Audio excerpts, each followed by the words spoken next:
Asia cup का campaign कैसे देखते हैं एज अ टीम? देखिए, इंडिया का कैंपेन इस एशिया कप में जैसा हमने सोचा था वैसा ही है। बिल्कुल मुझे लग रहा था कि जो होना चाहिए और जो जिस तरह की टीम्स हैं बनी है और जो स्ट्रेंथ है उसी हिसाब से चल रहा है। हम जिस तरह डोमिनेट कर रहे हैं हम दो चार बगैर हल्के एरियाज में झटके लगे, पर मुझे लगता है अच्छी बात है क्योंकि वो आपको कॉम्प्लेसेंट होने से रोकती है। तो मुझे लगता है कि इंडियन टीम में हर तरह के कोर कॉम्पिटेंस मौजूद है और मुझे लगता नहीं कोई भी टीम आसपास भी है, चाहे पाकिस्तान जो मर्जी बातें कर ले, बड़े बड़े बातें कर ले, पर इवेंचुअली आपको बातों को फिर फॉलो अप तो ग्राउंड में करना पड़ेगा ना। सर थोड़ा सा इंडिया इस टूर्नामेंट में फील्डिंग में स्लो भी रहा है, कैचेस हाँ बहुत होते हैं, तो हाँ आपको भाई, लगता हाँ है कि हाँ फाइनल में जाते हुए हाँ कंफर्म नहीं होगी? हाँ, थोड़ा कंसर्न है कि भाई कैचेस थोड़ी ज्यादा ड्रॉप हो रही है मेरे लिहाज से, क्योंकि एक टॉप क्लास टीम जो है इतनी रेगुलरली इतनी कैचेस छोड़ता नहीं है। कभी कभी होता है बैड गेम, ऑस्ट्रेलिया के साथ भी होता है, साउथ अफ्रीका भी कैचेस छोड़ती है, पर इतने ज्यादा लगातार कैचेस छूटते मैंने कम देखे। शायद ये मैं कह सकता हूं कि एक ऑड फेज है। इसको मैं जनरलाइज नहीं करना चाहता, एक एक्सेप्शन है, पर अगर ये लगातार होता रहेगा तो फिर इस कॉज फॉर कंसर्न क्यों हो रहा है? सिर्फ हमारी टीम के साथ हो रहा है, हालांकि दूसरी टीम्स ने भी कैचेस छोड़ी है, ऐसी बात नहीं है। क्या ये क्योंकि वो जहाँ दुबई में जो ग्राउंड है ना, वो वहां पे 4 टावर्स नहीं है, वहां पे एक रिंग ऑफ लाइट है, तो उसमें लगता है कि जब ऊपर जाता है तो प्रॉब्लम आती है। मुझे लगता है कि जो सभी को आ रही है तो एक जेनेरिक चीज है, पर चलिए मुझे लगता है कि अगले आने वाले मैचेस में ये प्रॉब्लम दूर हो जाएगी।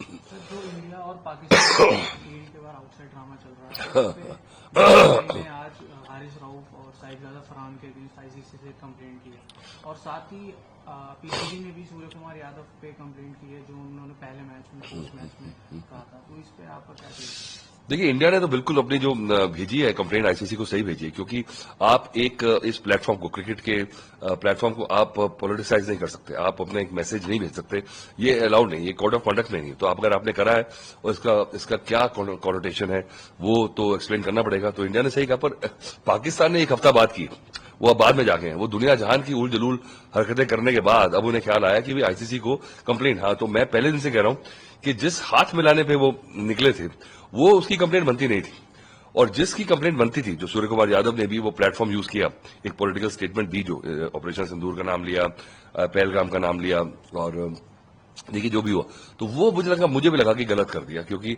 आपने अपना पॉइंट प्रूव कर दिया था, आपने हाथ नहीं मिलाया था, आपने उनको नजरअंदाज कर दिया था, आपने उनको मैदान में रौंद दिया था, उसके बाद वो करना नहीं चाहिए था, क्योंकि फायदा क्या। और वो एक जो है वो कोड ऑफ कंडक्ट में 2.010 जो एक क्लॉज है वो कहता है क्लियरली। तो मुझे लगता है कि, और पाकिस्तान ने भी कंप्लेंट कब करी है? सब कुछ होने के बाद, एक हफ्ता सोने के बाद।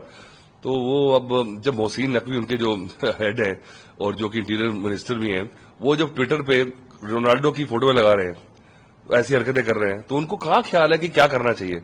जो टोन एंड टेनर का जो क्या सिस्टम क्या है, प्रोटोकॉल क्या है, वहां उल जलूल हरकतों के अलावा कुछ सोच है ही नहीं किसी की, मुझे लगता है। और जब इतने सीनियर बंदा जो लगा हुआ है और उन्होंने ट्विटर को यूज करे, एक वो क्रिस्टियानो रोनाल्डो की वो जो प्लेन गिरते हुए की फोटो लगा के, तो कितना बचकाना लगता है। और मुझे लगता है कि उसके बाद अब आप ये कंप्लेन कर रहे हैं, जो कि आपको पहले करनी चाहिए थी। तो आईसीसी भी सोचेगा भी कि क्या इनको कैसे सीरियसली ले हम। सर इसी हैंडशेक कंट्रोवर्सी पे कांग्रेस के एक लीडर है शशि थरूर, उनका ये कहना है कि अगर इंडिया ने ये स्पिरिट हाई रख के हाथ भी मिलाना चाहिए, तो इस पे आपका नहीं जी, मैं शशि थरूर जी से बिल्कुल वास्ता नहीं रखता हूं कि हमने डिसाइड कर लिया था खेलना, वो हमारी मजबूरी थी, उसके बारे में काफी चर्चा हो चुकी है, प्लीज सी द टाइमलाइन। और अगर हमने डिसाइड कर लिया तो ये मतलब नहीं कि हमने डिसाइड कर लिया खेलना है, और क्योंकि हम जबरदस्ती खेलना पड़ रहा है, सर्वाइवल के लिए खेलना पड़ रहा है इस पूरे इकोसिस्टम के, तो हम एहसान कर रहे हैं खेल के। तो खेल के अब ये मत हमारे से एक्सपेक्ट करिए कि हम हाथ भी मिलाएंगे, उनसे यारी दोस्ती भी करेंगे, उनसे स्माइल भी करेंगे, ये इसकी अपेक्षा हमसे ना कीजिए। और अगर आप कर रहे हैं तो फिर मुझे तो आपसे बिल्कुल सहमति नहीं है। सर फाइनल क्वेश्चन मेरा, आज इंडिया का स्क्वाड अनाउंस हुआ वेस्ट इंडीज सीरीज के लिए, तो सर स्क्वाड में कितना बैलेंस स्क्वाड आपको लगता है? और प्लस टीम क्या है मुझे नहीं पता है। रविंद्र जडेजा को वाइस कैप्टन, तो मैनेजमेंट के इस फैसले को आप कैसे देखते हैं? देखिए, जडेजा को बनना चाहिए क्योंकि इतना पुराना खिलाड़ी है, और जब शुभमन गिल बने थे कप्तान तो जडेजा का नाम भी आया था, पर मुझे लगता है कि सही डिसीजन था, क्योंकि शुभमन गिल जो है एक हमारे तीनों फॉर्मेट के प्लेयर मुझे नजर आ रहे हैं और एक फ्यूचर है। तो मुझे लगता है रविंद्र जडेजा का पीक जो है वो निकल चुका है अब, और उनको कप्तानी देना शॉर्ट टर्म गैप होता। तो मुझे लगा आपके पास शुभमन गिल के मुकाबले में रविंद्र जडेजा है, तो शुभमन गिल का कप्तान बनना था, पर वाइस कप्तान निश्चित रूप से रविंद्र जडेजा है, तो उनको बनाया जाना चाहिए था, और बने हैं तो बिल्कुल सही किया।